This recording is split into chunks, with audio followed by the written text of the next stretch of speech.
শিক্ষকদের মান উন্নয়নের জন্য, তাদের বেতন বৃদ্ধির জন্য, যাতে করে বেশি বেশি মানুষ বা শিক্ষার্থী এই ধরনের চাকরিগুলি করতে আগ্রহী হয়, সেটার জন্য আপনার বিশেষ কোনো পরিকল্পনা রয়েছে কিনা সেটি জানতে চাচ্ছি মাননীয় স্পিকার।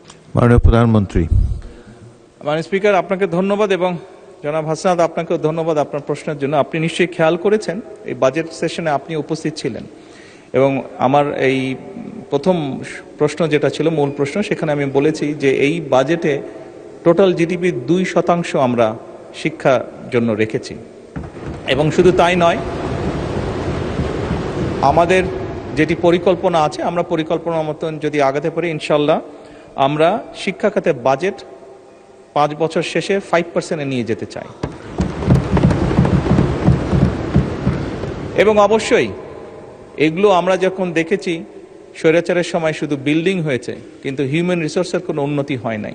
আমি আপনার সাথে সম্পূর্ণ একমত যে আমরা যদি আমাদের প্রাইমারি এবং সেকেন্ডারি এই শিক্ষকদেরকে যদি আমরা সঠিকভাবে ট্রেনিং দিতে না পারি, কিন্তু শুধু ট্রেনিং না, ট্রেনিংয়ের সাথে তাদেরকে তাদের সম্মানীয় যদি বৃদ্ধি করতে না পারি, তাহলে অবশ্যই আমরা প্রত্যাশা করি না যে তারা ভালো কিছু ডেলিভার করতে পারবেন।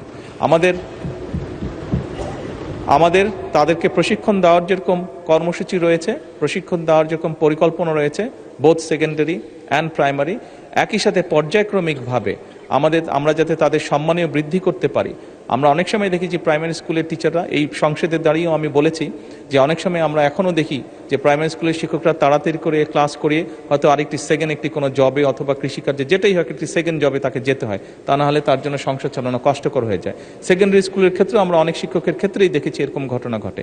এই কাজটি যাতে তাদের না করতে হয় এবং তারা যাতে সঠিকভাবে তাদের সময় এবং তাদের মেধা শিক্ষার্থীদের পেছনে ব্যয় করতে পারেন, সেই জন্য তাদের সম্মানই বাড়ানো প্রয়োজন বলে আমরাও মনে করি এবং পর্যায়ক্রমিকভাবে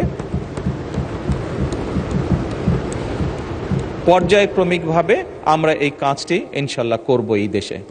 ধন্যবাদ মাননীয় স্পিকার।